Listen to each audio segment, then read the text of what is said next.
Hello everyone, welcome to simple education. आज के इस वीडियो में हम लाभ तथा हानि के महत्वपूर्ण सवालों को हल करेंगे, वो भी बिल्कुल आसान तरीके से। दोस्तों, इन सवालों को हम बिल्कुल आसान तरीके से आपको समझाएंगे। इसमें हम कोई भी फॉर्मूला का यूज़ नहीं कर रहे हैं। सिंपल तरीके से सवाल को समझेंगे और फिर इसके बाद हल करेंगे। तो चलिए देर न करते शुरू करते हैं। हमारा पहला सवाल है, एक व्यक्ति 1400 रुपये में एक साइकिल खरीदते हुए उसे 15% के नुकसान पर बेच देता है। साइकिल का विक्रय मूल्य क्या होगा? यहाँ पर हमें क्रय मूल्य दिया है, यानी कि 1400 रुपये में साइकिल को खरीदता है। ठीक है, 15% के नुकसान यानी कि हानि पर वह बेच देता है। तो साइकिल का हमें क्या निकालना है? विक्रय मूल्य। क्रय मूल्य हमें दिया है 1400 रुपये। तो दोस्तों, क्रय मूल्य है, इसे हम क्या सीपी लिखते हैं। ठीक है, सीपी बराबर 1400। ठीक, हानि कितने की हो रही है? हानि हमें 14% की हो रही है।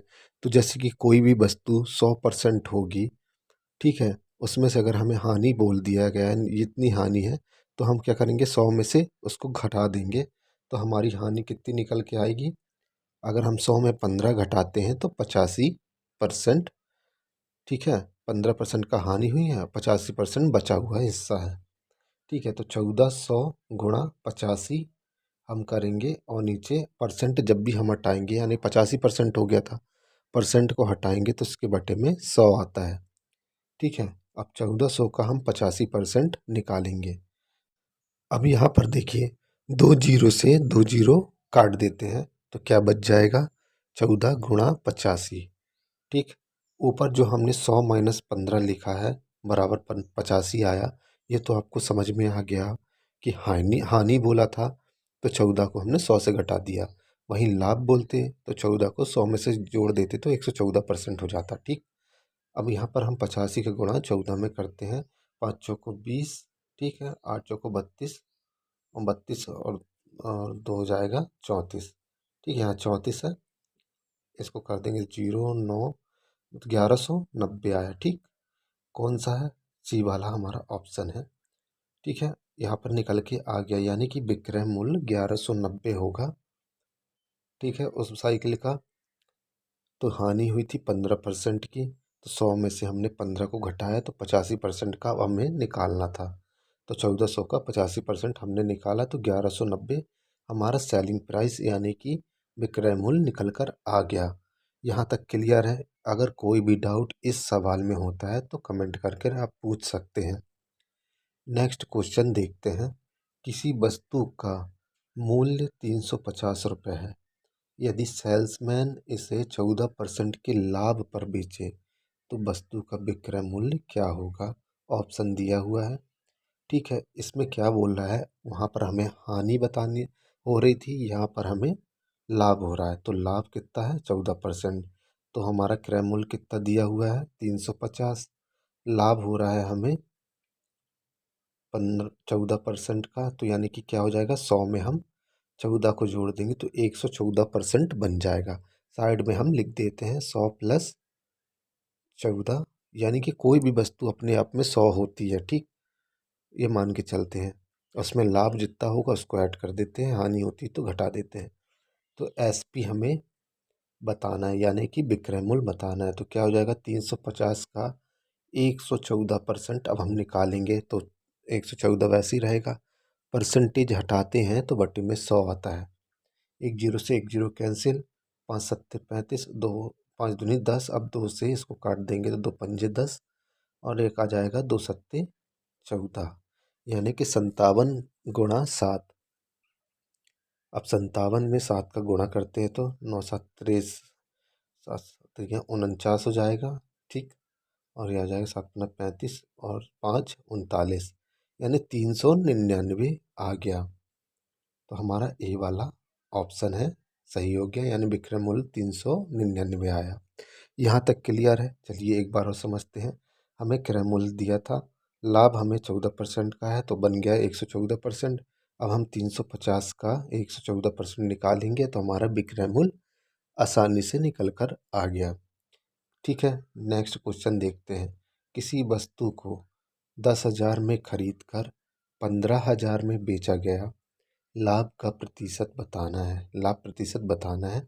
ऑप्शन दिए हुए हैं दोस्तों। जब भी इस तरीके के सवाल आते हैं तो वहाँ पर क्रय मूल्य और विक्रय मूल्य दोनों दिया हुआ होता है।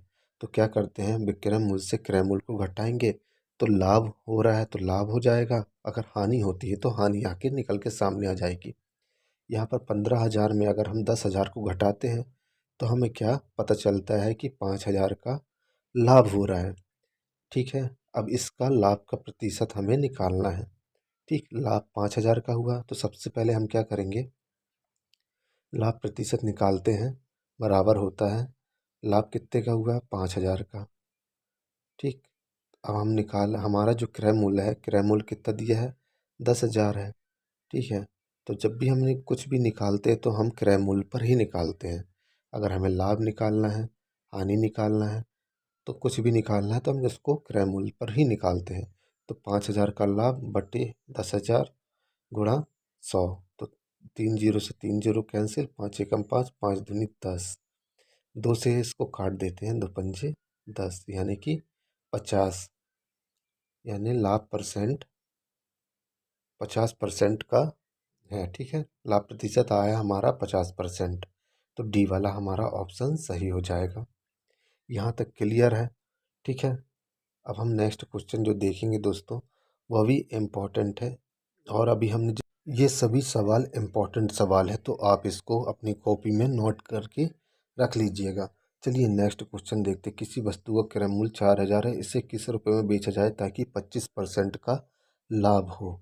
ठीक है, तो हमें क्रय मूल्य दिया है 4,000, यानी कि सीपी बराबर हो गया 4,000 और 25% का लाभ हो रहा है। तो लाभ 25% का लाभ यानी कि हम इसको लिख सकते हैं 125। ठीक, तो 4,000 का 125% अब हम निकालेंगे तो इससे हमारा लाभ निकल कर आ जाएगा क्या। ठीक, तो क्या हो जाएगा, इसको काट देंगे, 25 पंजे 125, 25 चौको 100 और 4 में 4 से कट गया तो 1,000 गुणा 5, यानी कि क्या हो गया 5,000।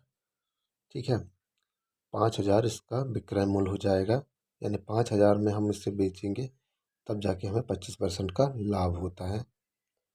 समझ में आ गया, आई होप आपको समझ में आ गया होगा। ठीक है, आसान था, क्रय मूल्य दिया था और 25% का लाभ हमें कमाना था, तो उसका विक्रय मूल्य निकल कर आ गया।